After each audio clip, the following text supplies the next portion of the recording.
Prabowo Subianto will be sworn in as president this Sunday as Indonesia prepares for what it hopes will be a smooth transition. Prabowo won by a landslide in February's polls and has spent the last few days meeting with more than 100 potential candidates for ministerial and other positions in his administration. They're mostly individuals allied with the outgoing president, and include nearly half of the ministers from Mr. Joko Widodo's administration. They could keep their posts under a Prabowo presidency. He's expected to unveil his final picks on inauguration day. That's Sunday. Indonesia is ramping up security ahead of that event, deploying some 100,000 security personnel across the capital. CNN's Saifulbahri Ismail with this report. Indonesia is on the cusp of a new leadership era. Outgoing President Joko Widodo will witness the inauguration of incoming President Prabowo Subianto at the Senayan Parliamentary Complex in South Jakarta. Earlier this month, both men were present at the appointment of members of parliament for the new 5-year term. The lawmakers from 8 political parties who won their seats in February's legislative election are looking forward to working with the Prabowo administration.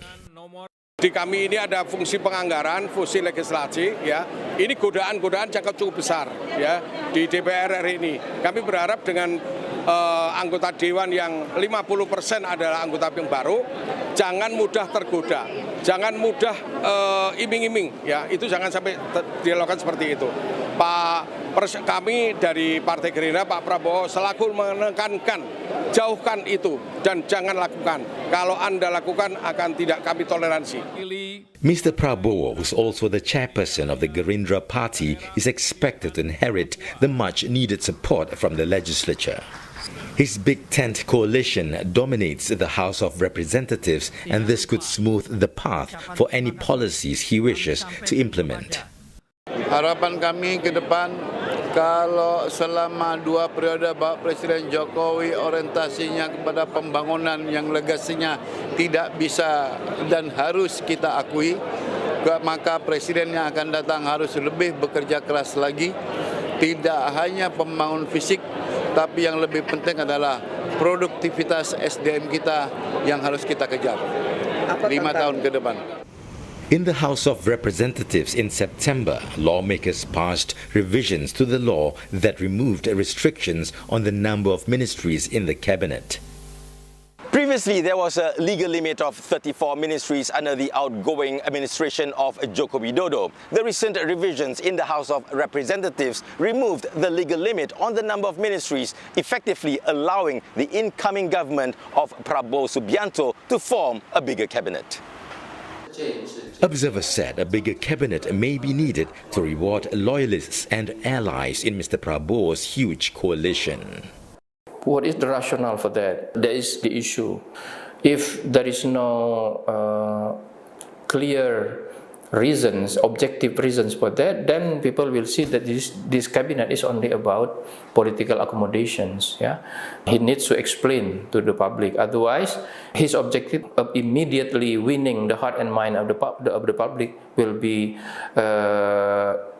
difficult, right? Mr. Prabowo plans to announce his cabinet on the day of his inauguration. Speaking at a recent political party event, Mr. Prabowo hinted at what he expects from his ministers. Saya sudah sampaikan kepada semua partai yang mau bergabung dalam koalisi saya terang-terangan saya katakan. Semua ketua umum, semua perwakilan saya katakan, saudara-saudara, jangan menugaskan menteri-menteri yang saudara tunjuk di pemerintah yang akan saya pimpin, jangan saudara tugaskan untuk cari uang dari APBN, APBD. Mr. Widodo was widely believed to have played a key role in Mr. Prabowo's election victory by tacitly endorsing the former general. He has also allegedly helped to smooth the way for his successor with a series of cabinet reshuffles that saw members of Mr. Prabowo's Gerindra party and his inner circle get key positions in the government. Karena transisi ke pemerintahan yang berjalan dengan baik dan mulus itu penting untuk menjaga optimisme kita semuanya, untuk menjaga stabilitas, baik itu politik maupun ekonomi. The two outgoing and incoming presidents have stood together to make sure the leadership transition process is smooth and peaceful.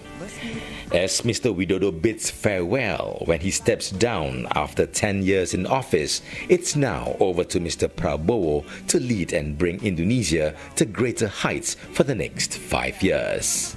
Saifulbahri Ismail, CNA, Jakarta.